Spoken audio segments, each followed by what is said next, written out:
အားလုံးပဲမင်္ဂလာပါဒီနေ့တော့ကျွန်တော်တို့အရန်ကြိုက်တဲ့ Italian focaccia bread လုပ်တဲ့နည်းလေးကိုမျှဝေပေးချင်ပါတယ် focaccia bread let's watch it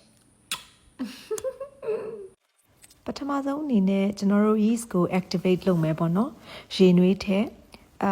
yeast လေးထည့်ရဲ active dry yeast ပေါ့နော်အဲ့ဒါအထားခံတဲ့အိမ်မှာအဲ့ဒါလေးထည့်ရဲနောက်ပြီးတော့တကြားဒါမှမဟုတ်ရင်ပြားရည်လေးထည့်ရေနွေးလေးနဲ့ပေါ့နော်တကြားထည့်ချင်ထည့်မဟုတ်ရင်ပြားရည်ထည့်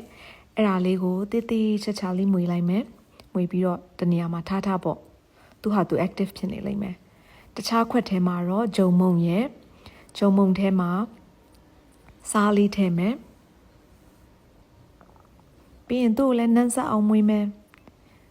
10မိနစ်လောက်ကြာတဲ့အချိန်မှာ yeast ကလေ bubble ပေါက်လေးဖြစ်လာတဲ့အချိန်ကျတော့အချောက်ထဲကိုလောင်းထည့်ပြီးတော့သူ့ကိုအလိုလေးနေမယ်ပေါ့နော်။ခိုင်ကြည့်လိုက်ရင်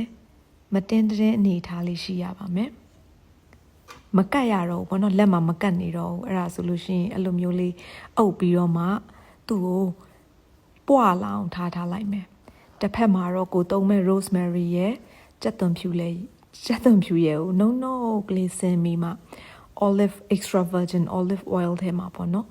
စိမ်ပြီးတော့မှထားမယ်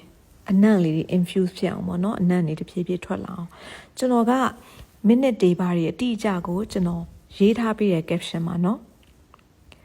ပြီးရင်တော့ကိုလုတ်တဲ့ဘန်းလေးကိုသေချာစီတုပ်ပြီးတော့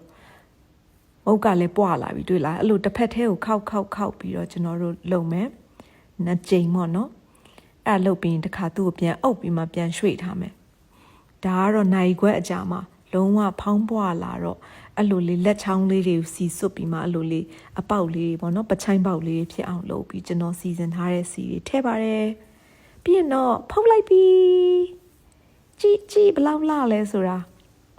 ကြည့်လိုက်စမ်းပါရှင်တကယ်ကိုအရန်ကိုလူကြိုက်များတယ်ဆိုင်မှာရောင်းတဲ့အတိုင်းကိုအင်မတန်ကောင်းတဲ့အရာတွေထွက်ပါတယ် caption ထဲမှာအချိုးအစားတွေသေချာကြည့်လိုက်ပါရှင် bye bye